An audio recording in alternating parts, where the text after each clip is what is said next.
The fellowship program features 7 different program areas, and applicants can and should apply to up to 2 program areas. You can learn more about each program area, including potential host offices, by clicking the Become a Fellows link on the fellowship's website.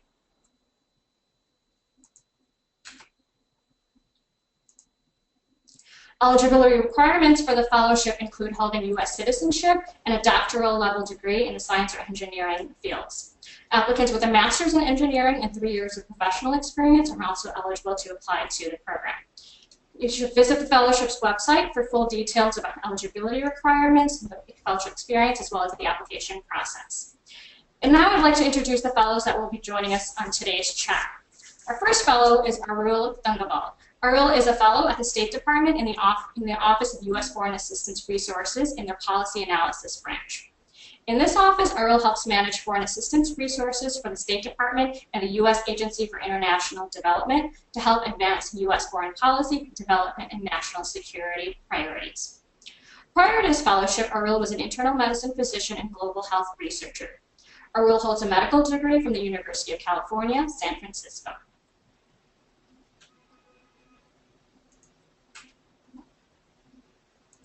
Our second fellow joining us today is Amy Adams. Amy was S&T Policy Fellow in the Office of the Director of the National Institutes of Health and subsequently served as a Special Assistant to the NIH Director. She is currently Director of the Office of Scientific Liaison at the National Institute of Neurological Disorders and Stroke at NIH. Here she leads efforts to provide a seamless flow of information on research advances and initiatives to various stakeholders, including scientific and academic communities, the policymakers, patients, and the general public. Amy has also served as a mentor and supervisor to current and alumni fellows at NIH. Amy earned her Ph.D. in cell biology from the Yale University School of Medicine. Arul and Amy, thank you both for joining us today. Thank you.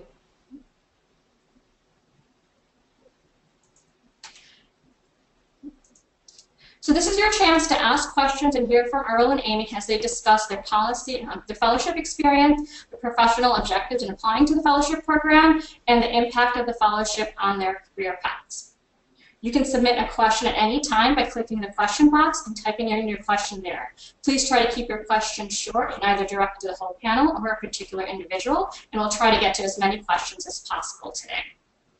So I'd like to begin with a sort of opening questions for each of you. So Arul, my first question for you is, I think many times physicians may have a hard time to understanding what their role is in policy. So as a practicing physician, what prompted you to want to jump into the federal policy sphere?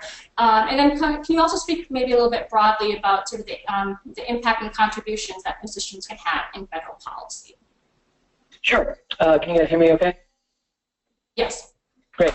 So yeah, I think I think that answering that question requires understanding what you want out of the fellowship experience.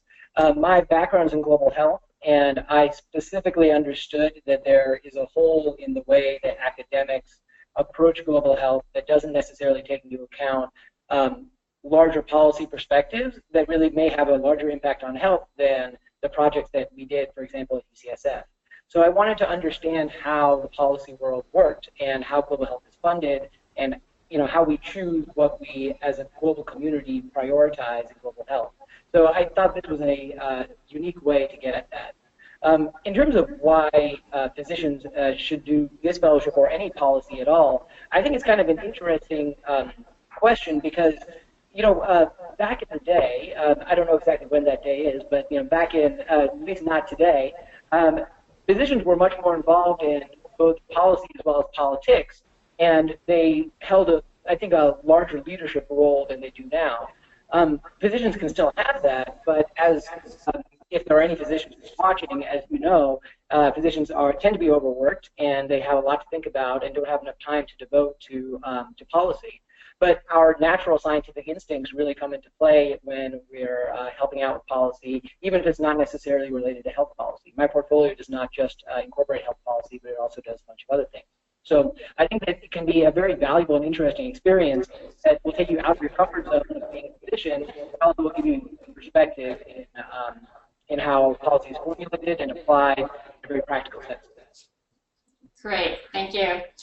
So this next question, Amy, is for you. So as you know, each fellow is assigned a supervisor or mentor in their host office, and the role of that supervisor or mentor is to kind of guide the fellow through their fellowship experience. So kind of reflecting back as both your role as a fellow, as well as a supervisor and mentor to current fellows, can you speak a little bit about sort of the role that mentors and supervisors play to help guide fellows through their fellowship experience? Yeah, I would love to. I've had the privilege of directly supervising fellows during their fellowship year and also serving as a mentor for fellows that were not in my office, sometimes not even in my institute within the National Institutes of Health, which is made up of 27 different institutes and centers, each one having a distinct scientific mission.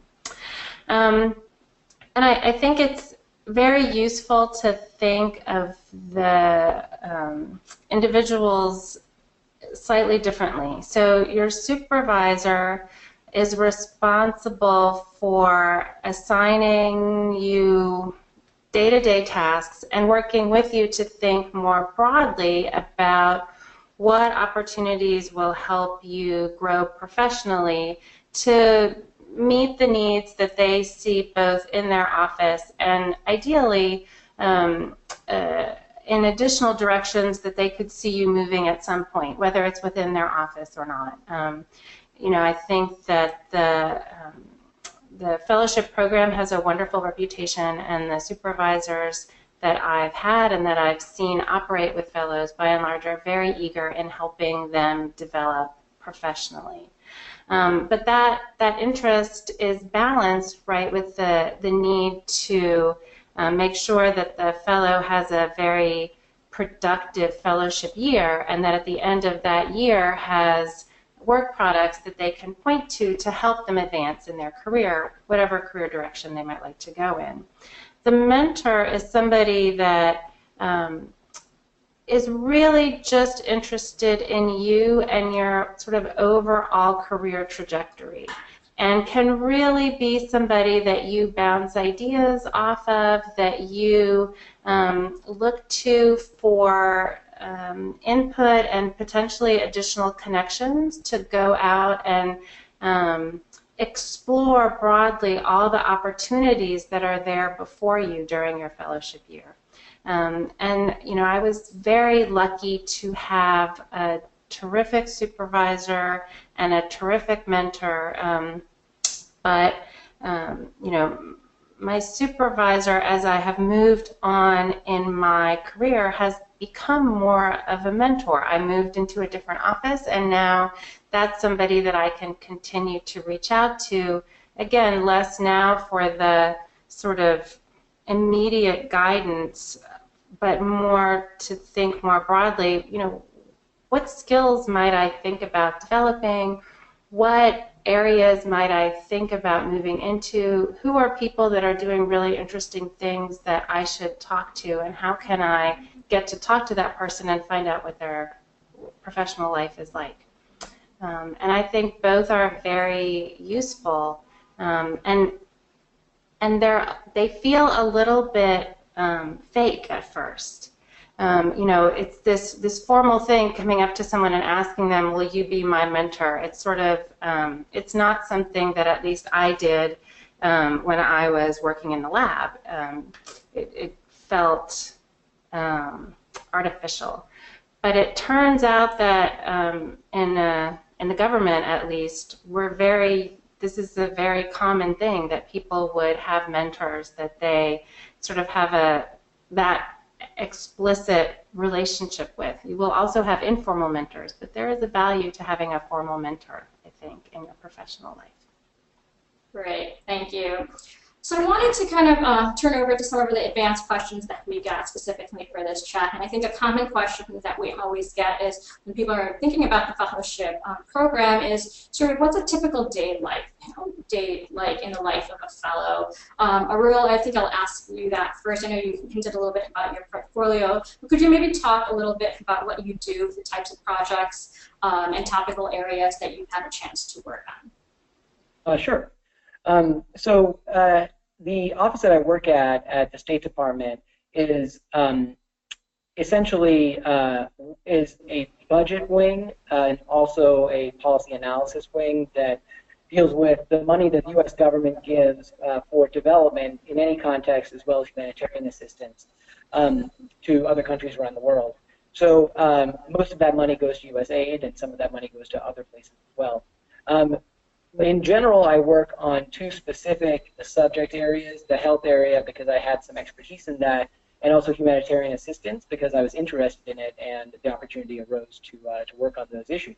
So, for example, on the health side, really what I work on day to day is to see how we can better or more efficiently allocate our foreign assistance resources to make sure we have the greatest impact on global health.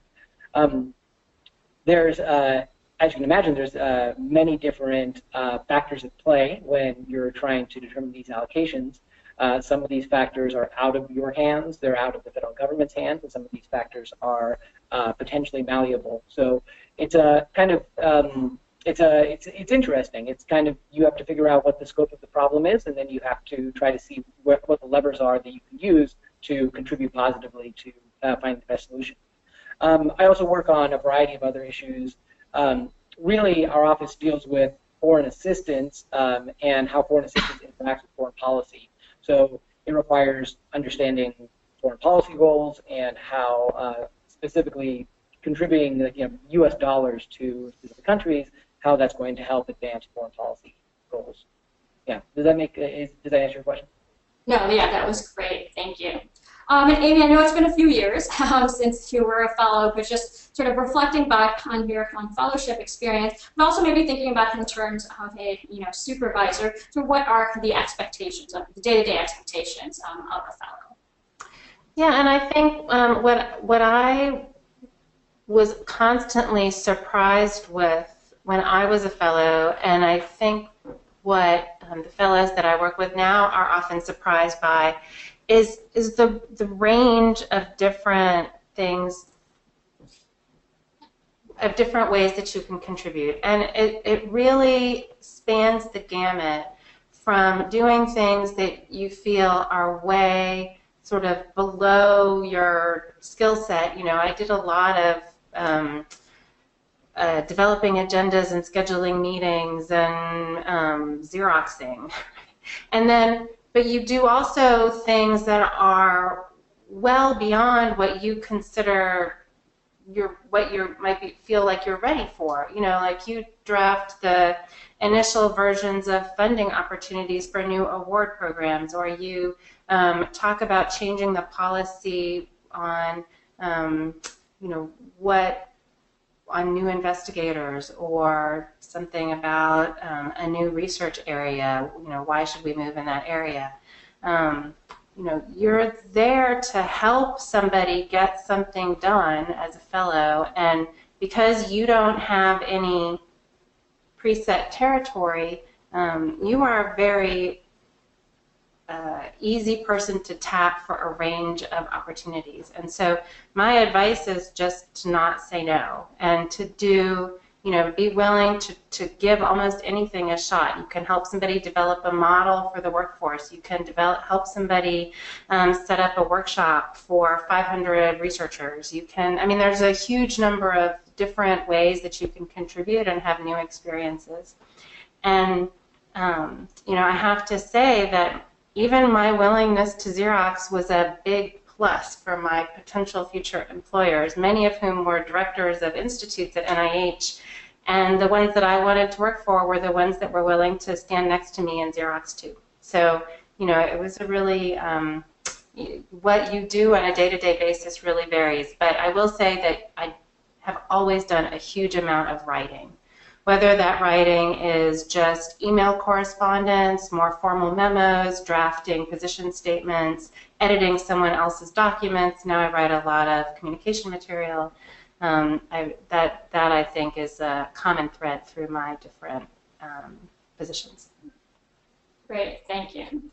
And so as a sort of a follow-up to that question, I'll ask this of you, Arul. First is sort of, what skills you think sort of make a fellow successful in policy, and specifically within their fellowship placement? Well, it's, I guess to echo what Amy said, I think the flexibility is very important because you'll oftentimes have opportunities that are very much outside your field of expertise, but still benefit from the rigorous scientific method that pretty much everybody who applies to this program has. And it's very interesting because that fresh perspective is not necessarily the way that the policymakers who you're working with have been thinking about the problem, at least the State Department, because they don't necessarily have scientific or technical backgrounds, and you can really contribute positively, even outside your subject matter expertise, just by enlightening them about your thought process and how you got to your conclusions. So I think that communication is very important, and how you communicate is incredibly, especially the State Department, your relationships are valued very highly. So your ability to construct positive relationships, maintain the relationships, especially under very stressful times, can be a great contributor to success. But I think that the other thing to keep in mind is while Amy's advice, never say no, is also something that most people, when I first started this fellowship, told me. And I think that initially I didn't say no, and I'm really glad I didn't. But then at a certain point, you do have to start to draw your portfolio or your boundaries in order to make sure that you're successful in the things that you're focused on. Because it's, at least at the State Department, it can get to be that you're pulled in 100 different directions and you have 8 hours of meetings a day, and that's not necessarily conducive to producing like a good work product and a good fellowship experience. It might be, I mean, I'm not sure. In some fellowship experiences it might be. But for me, it was useful for me to say, well, like I really want to concentrate on this task and make sure I do it the best I can, so you and I will both have a good product at the end. So Amy, would you say that that's sort of where the role of the supervisor kind of comes in for the fellow in terms of being able to advocate for that and to be able to kind of allow a fellow to be able to potentially develop their portfolio and kind of, obviously get that broader experience, but also maybe kind of hone in on some of their skill set and things of areas of interest to them in particular? Yeah, I think that that's right. I think sometimes in my experience it was my supervisor who was giving me a million different tasks that led me to be pulled in a million different directions. And in those cases, this is where a mentor can be helpful. So a mentor can help you think through how to approach your supervisor and say, I really appreciate all of these amazing opportunities that you are offering me, but for this next period of time, can you work with me to prioritize them? Or it seems to me that this initiative is really the top priority, and so I'm going to have to, sort of work through the rest of the responsibilities that I have on my plate to make sure that that no balls get dropped in that area. Great, thank you. So I guess this question is for either for both of you, for either whoever wants to kind of take this question. So one of the questions we received was, what influence do AAAS fellows have on health science policy decision makers? So maybe you could just talk about broadly about in terms of your interactions with the decision makers and what sort of influence or impact fellows might be able to have or not. I can say at least at NIH that there is a big influence that fellows and former fellows have on policy at two levels. And the one level at this point, the relationship between AAAS and the fellowship program and NIH is so mature that many of the people who work on policy at NIH now were fellows, or at the very least have supervised or mentored fellows. So the network of fellows is very broad and deep, and so those are people that are directly involved at all points in developing and implementing policy. While you are a fellow, I would say that, again, your influence is very broad. As I indicated, I was often asked to draft the initial document, for example, for some new policy or procedure or plan or strategic effort. And whoever drafts that initial document frames the conversation. Even just following up and helping to make sure that high priority projects are implemented, you have a lot of influence in terms of determining which items are the highest priority and who would be the best person to implement those. So, that puts you right in the middle of the conversation at all times. And I think you need to balance the opportunities to weigh in with, realizing that you want to contribute, but you also want to learn. So just balancing that as you move forward. And that's how we frame the fellowship program. It really is both a public service and a professional development opportunity, because it's public service because you're taking your skill set and your training and you're applying it broadly to the policy arena, but it's also a professional development for you to better understand sort of how science and policy intersect, who the different stakeholders are, and sort of how to engage and communicate with the policy stakeholders. The next question that we received was, so what skill sets, so someone who's thinking about applying to the fellowship program, what can they do now, so prior to applying to the program, to best prepare themselves for a fellowship opportunity or really sort of a career in science policy? So Arul, I'll have you take that one first. Yeah, sure. Salaeha, can I actually respond to the last question really quickly? Oh, sure. Yeah, of course. Sorry. So I think it's a really interesting question, and I don't know, Amy, I don't know if you had this experience. Maybe you had a greater foundation in policy, but I literally had to look up like what policy was, like as I was writing my statements to try to get into this program. So it's being in the program now for almost a year has given me an understanding that there's, at least with foreign policy, there's two types of ways that you can influence the process. The first way is to influence the generation of a new policy directive.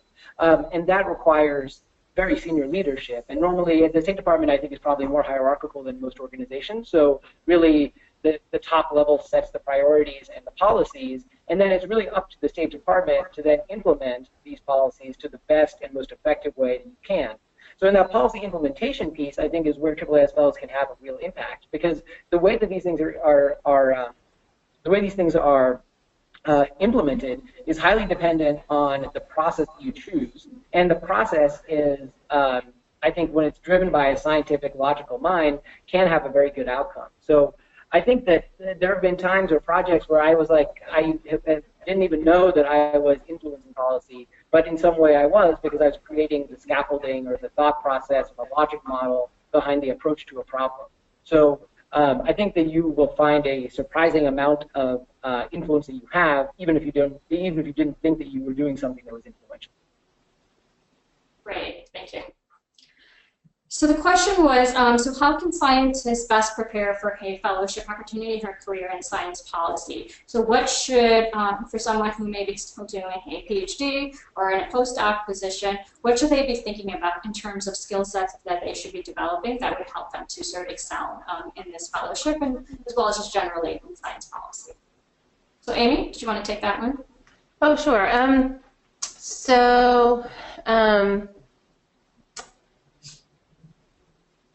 This also circles back a little bit to what skill sets help make your year as a fellow successful, right? As I mentioned, for me and for most fellows that I know at the National Institutes of Health, there are a lot of different types of writing that you are required to do. So if you can demonstrate that you are able to write about anything, but especially your science or somebody else's science, to a broader audience, to a different audience, that's helpful. And if you can look for opportunities to do that and strengthen those skills, I think that is very helpful. I think, as was mentioned, demonstrating an ability to develop and maintain constructive relationships with other people at different levels is highly valued and always useful. So engaging in different extracurricular activities, perhaps that deal with the running of the institution where you're doing research or related institutions, or more broadly in your community, reaching out to different, depending on how much you want to be directly involved in legislative policy, reaching out to work with elected officials at a local level, a state level, or a national level. Any of those things, they almost always are looking for volunteers and any kind of engagement. Basically, demonstrating any engagement beyond your lab, showing that you can work broadly with people is really helpful. And then more specifically, there are some short-term fellowships. The National Academies has one. There are a few others that will allow you to demonstrate really direct experience. Those are very helpful, but then again, those sort of delay the getting to AAAS process too. So I think that's something to consider, but certainly isn't necessary. I just wanted to add, sorry, right before we get to, just wanted to add a follow-up to what Amy said. So Amy mentioned some of the short-term fellowships. So the National Academy of Sciences hosts the Christine Zion Fellowship, which is a 12-week-long fellowship, which you could actually apply to while you're still in graduate school. So if you go to the fellowship's website, on our resources tab, we have a full list of other fellowship opportunities. So for those of you who might not be quite eligible quite yet, for the AAAS S&T Policy Fellowship, there are other fellowship opportunities that you can take a look at.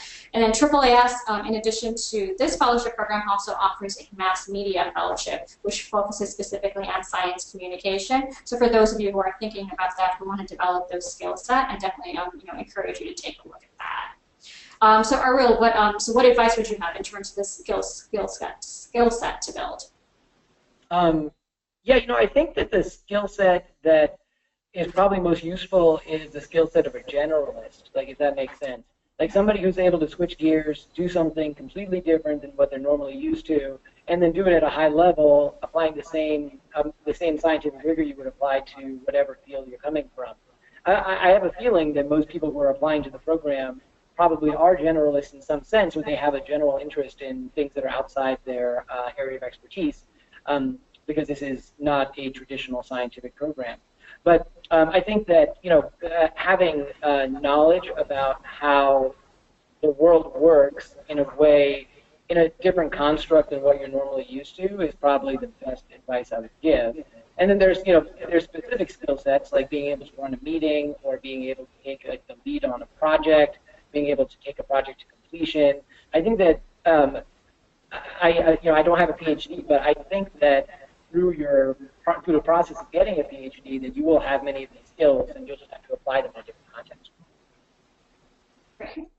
And sort of a follow-up question kind of related to that. One of the questions we received in advance was the questioner who's currently in the private sector, but they're also not sure if the government service is quite right for that. So the question is, if you talk and compare and contrast the expectations or the day-to-day rewards and the disappointments of the private versus public sector.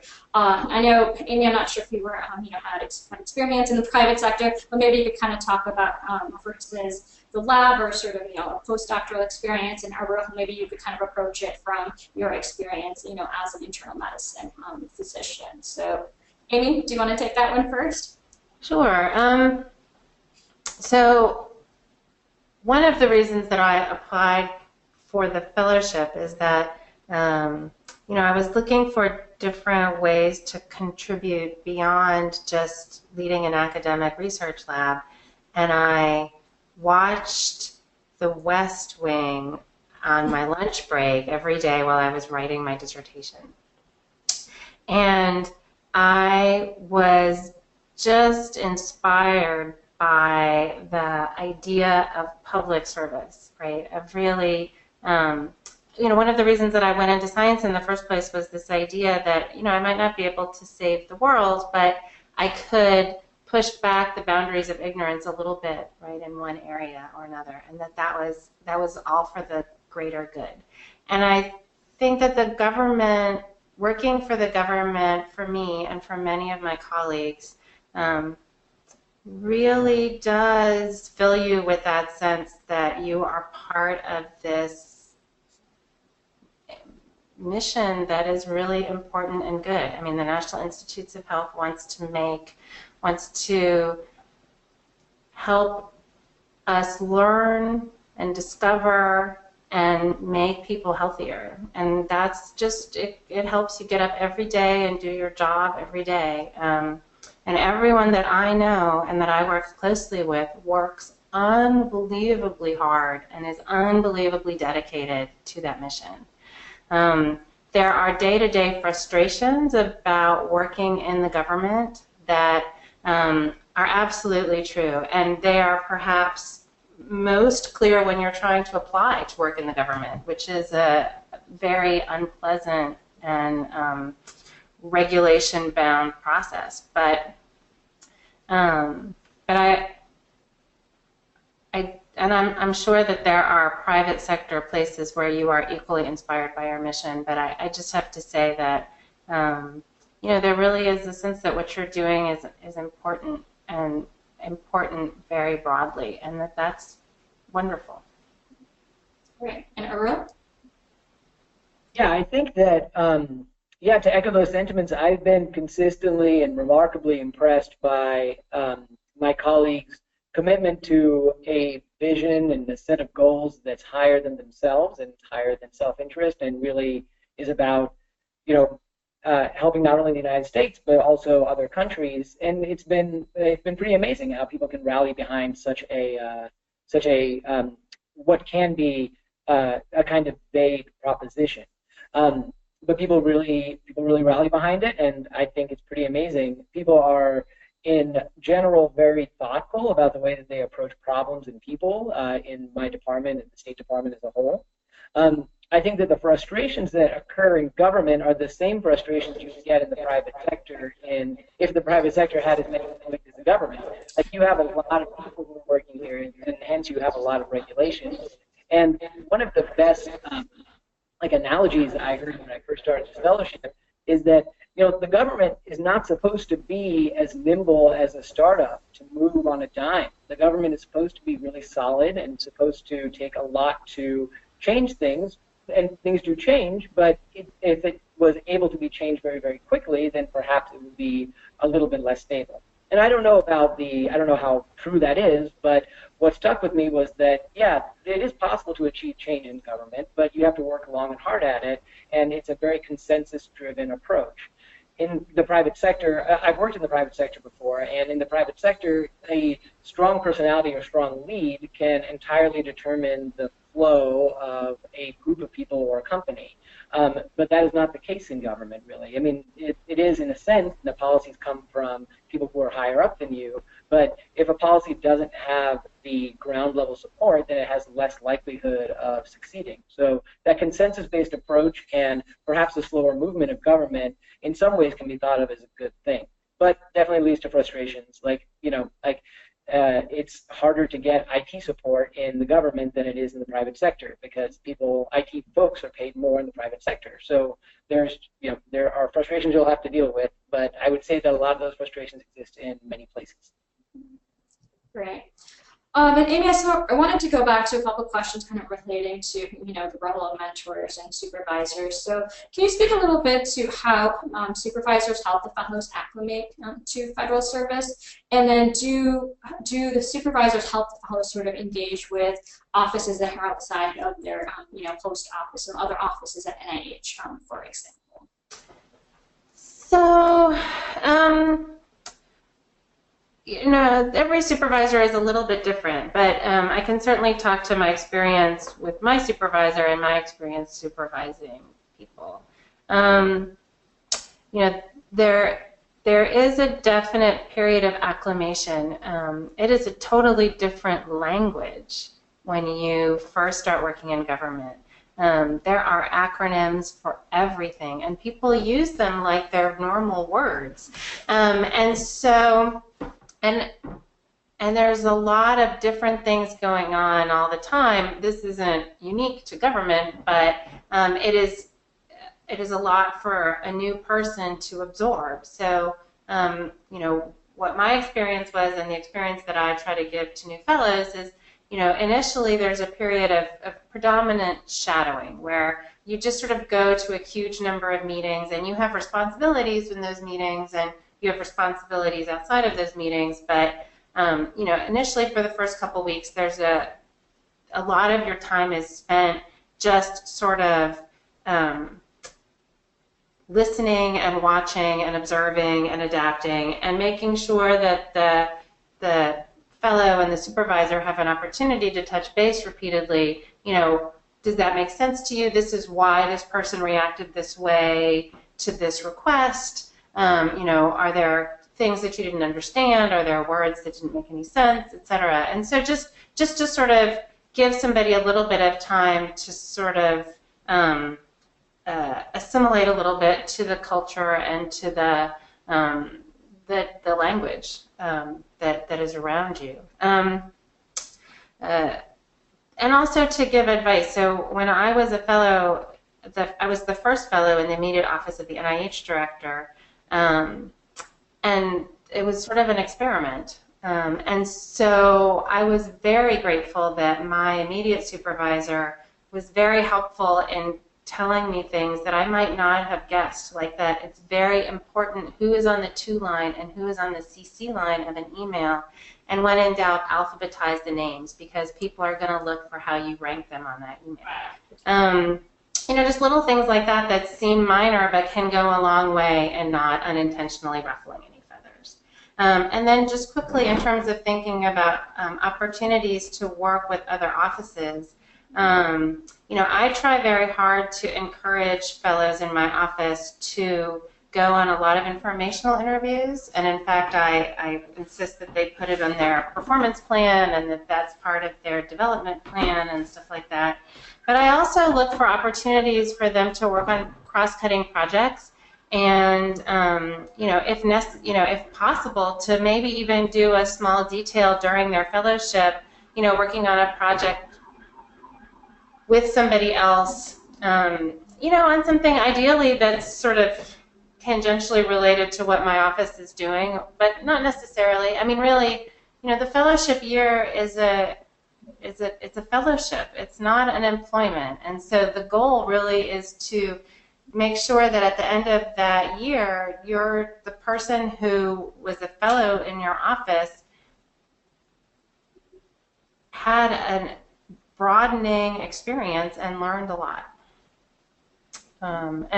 And usually those opportunities are everywhere, and you just have to help link your fellow up with different potential opportunities until one clicks.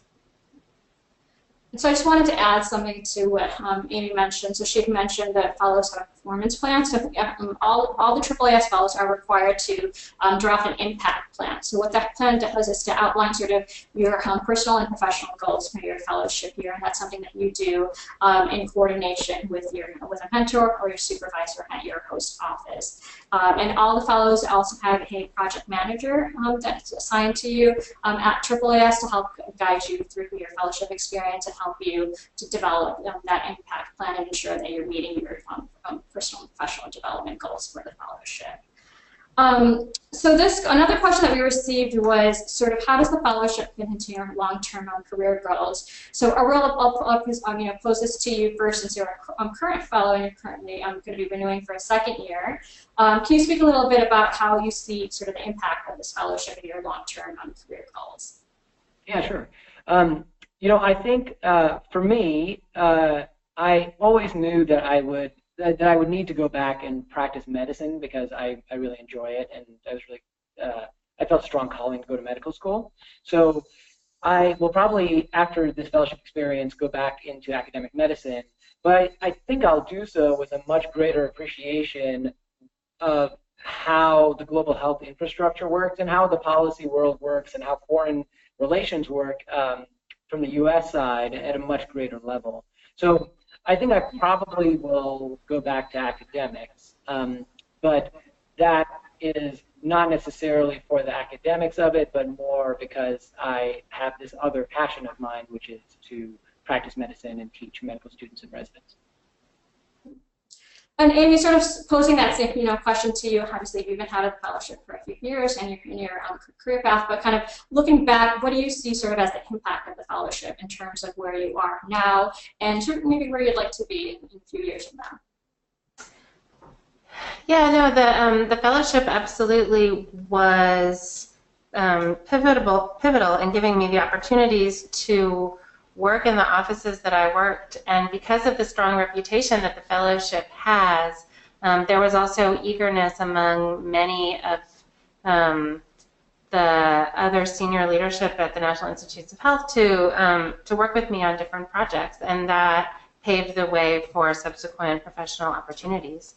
I will also say I've now known a number of other fellows, and certainly there have been a subset of them that have also chosen to return to their academic roles after the fellowship, and they all embraced what they gained from the fellowship in their new roles. Oftentimes, they would sort of proselytize to their new academic settings about the different types of things that one can do in government, because I at least was not aware of the breadth of different types of ways that you can contribute in science and beyond that exist in the government. So I think that was helpful in and of itself. And then, I've known other fellows who have used their fellowship to stay on in the agency where they were placed, and then a number of them also then took that fellowship and the experience that they got from the fellowship to go out and work for nonprofit organizations, advocacy organizations, to become professional staff for members of Congress. Some of them have gone then to law school. I mean, there's just been a wide range of things that people have done, and I don't know anyone who didn't feel that the fellowship helped both broaden their sense of what was possible and help define a little more for them individually what they wanted professionally. Great. Yeah, and I'd just like to add to that, because that's a very common question that we get when people are thinking about this fellowship program, is sort of what do fellows do after the fellowship? And our fellows really go on into career paths in all four sectors. So some of our fellows do continue on in the policy arena, whether it's through a position in government or in the nonprofit sector. Other fellows may be faculty who are on sabbaticals, they return to their academic appointments, or fellows who know that they want to return to academia, so they can pursue academic appointments. And then other fellows go on into career paths in industry. So really, the fellowship experience does really allow you to truly enhance and transform your career path and pursue a position in whatever industry that you're really interested in. And so I have one more question. I think this is, I will take this one from one of our live participants here, is that I hear that there's many more fellowship opportunities with the executive branch as opposed to the congressional, and is this true? Yes, that is true. And the reason being is that all the congressional branch fellowships are sponsored by professional societies. So each year AAAS sponsors 2 congressional fellows, and we have 31 partner societies who sponsor 1 congressional fellow each year. The executive branch, because the fellow is sponsored directly by the agency, so your stipend is paid directly by the federal agency, there are a lot more opportunities within the executive branch. That being said, if you are interested particularly in a congressional fellowship experience, you can apply simultaneously through for a AAAS congressional fellowship, as well as through one of our partner societies.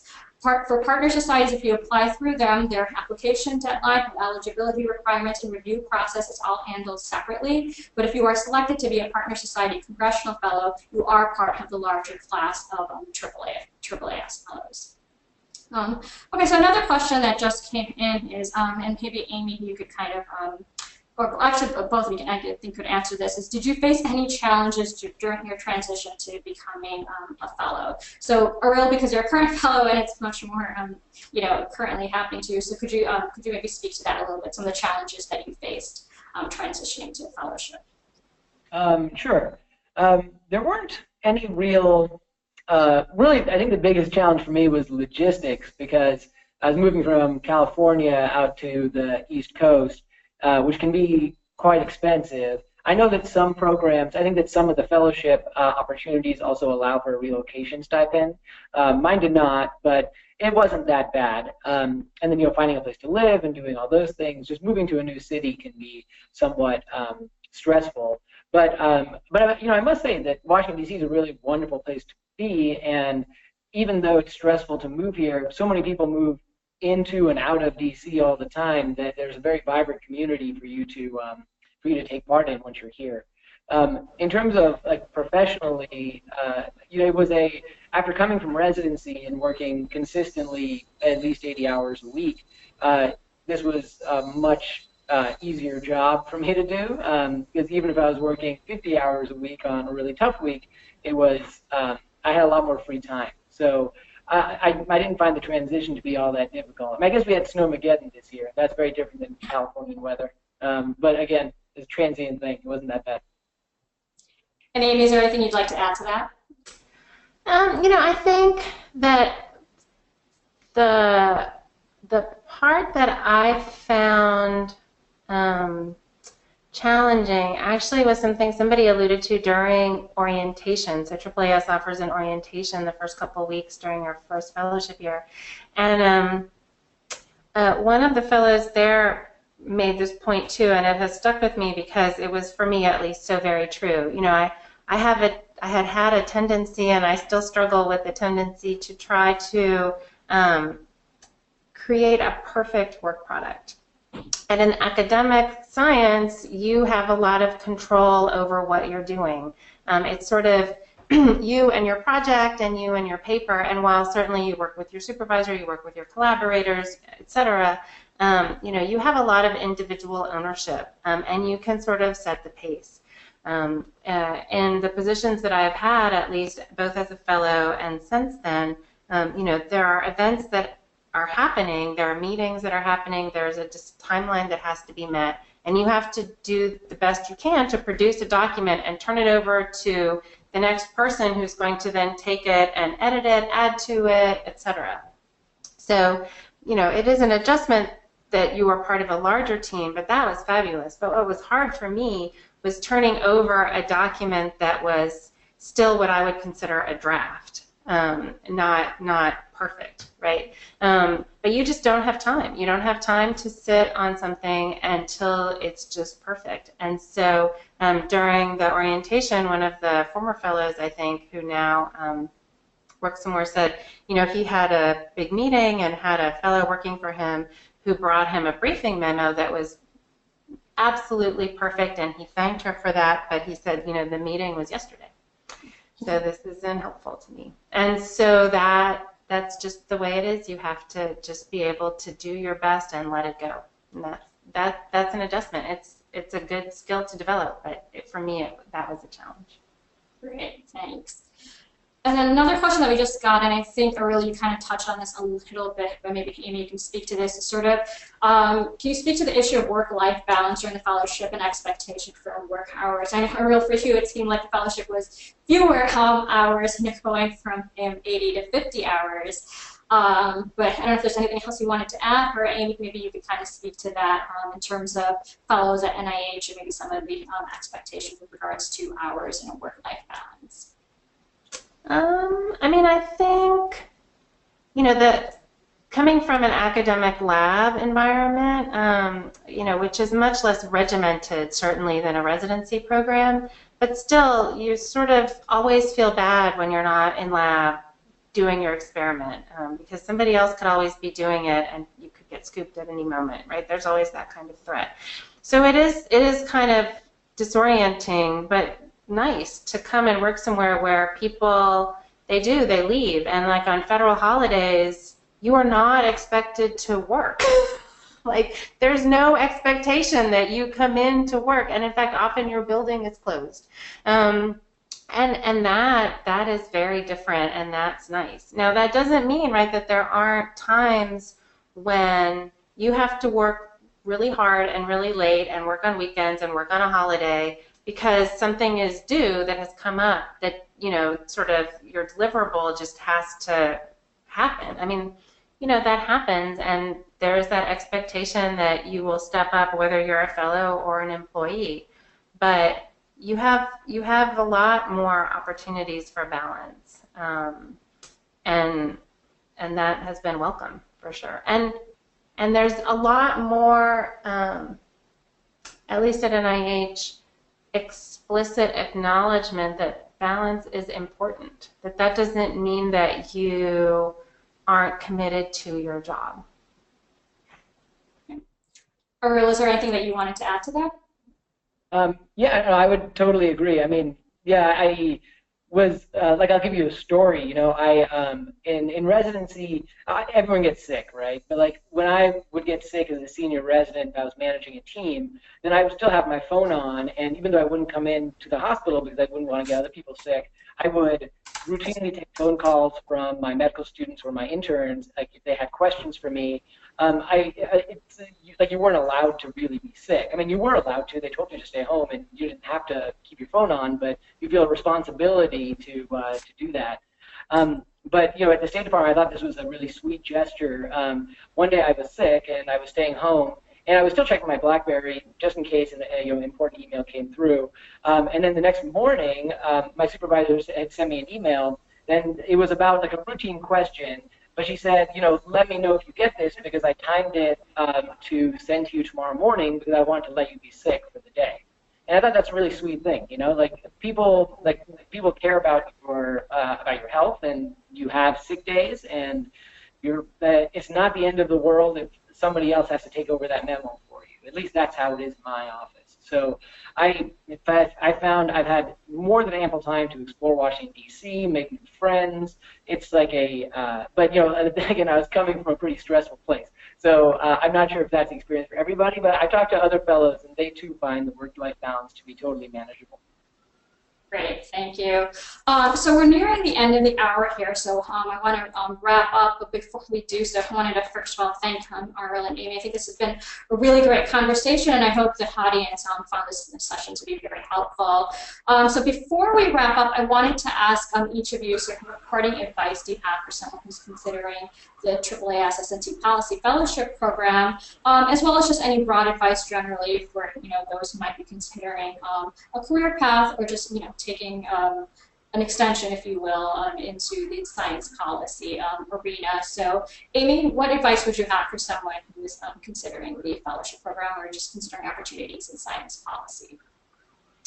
I think that if there's any possibility of reaching out and talking to former fellows, a lot of current and former fellows try very hard to reach out through different, career panels and stuff like that, through alumni networks, et cetera.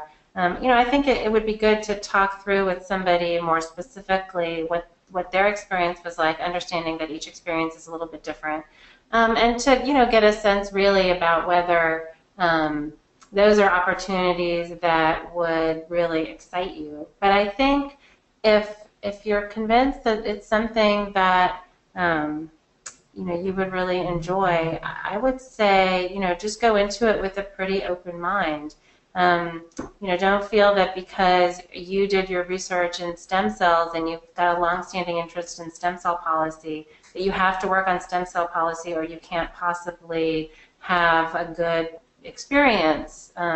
Your fellowship experience could be on something totally different. That could be fascinating. It could spark you on an entirely new career trajectory, or it could just give you the opportunity to learn a transferable skill set and make connections that will then enable you to end up working on whatever science, research, policy issue you find most deeply compelling. So I would just say to try to keep an open mind that almost any experience, I think, would be highly valuable and probably transferable. Arul, one of the goals of this specific chat was really to sort of have physicians be able to see sort of impact that they would have in federal policy. So what advice do you have for physicians as well as STEM professionals broadly in terms of this considering this fellowship program or just considering opportunities in policy broadly? Yeah, I would definitely talk to previous fellows, and you're welcome to reach out to me. I'm happy to answer any questions that I can't answer. But I think that in medicine, the first question you have to answer is how much and at what level do I want to practice, and do I want to do a fellowship after residency, assuming you're applying out of residency, and what that fellowship is. Because medicine is kind of still like it's still like an old guard, so they don't necessarily they may not understand the value of a policy fellowship, even if it is valuable. So I would say that you should definitely seek counsel from people who you're currently in medical school or residency with, because and people who are pretty senior, because they'll be able to tell you, well, look, like this is what the opportunity cost of you doing this fellowship is to your career in medicine. Because I think that can be there can be real trade-offs there, and it would only behoove you to understand what the trade-offs are before you apply to the fellowship. That being said, it's also reasonable to apply to the fellowship if you don't quite know whether you're willing to make that trade-off or not, and then there's ample time to think about it during the application process as well. But I think, yeah, the main thing I would emphasize is that there is an opportunity cost, or there may be an opportunity cost, and you should really know what that is. Especially if the fellowship is very interesting to you, because it would be a shame to not know what other opportunities you might be giving up. Great, thank you. And that brings us to the end of our time. And I want to again thank Amy and Arul for joining us today and sharing their fellowship experience and policy insight with all of us. And I also want to thank you, the audience, for joining us and for all of your great questions. If we didn't have a chance to answer your questions, please feel free to email us at fellowships@AAAS.org. Or as Amy or Arul said, if you want to connect with alumni fellows, email fellowships@AAAS.org, and I'm happy to facilitate that for you. And then plan to join us on July 28th for the third chat in this live chat series, and where you'll have an opportunity to hear from fellows with backgrounds in engineering, computer science, and math. If you go to the fellowship's website, you'll see a full list of upcoming chats in this series, as well as on-demand links. So if you missed a live chat, you can view it after the fact as well too. And again, as a reminder, the application deadline for the 2017-18 fellowship year is November 1st. And visit the fellowship's website for full details about the program, application, and eligibility requirements. And again, thank you all for joining us, and have a wonderful afternoon.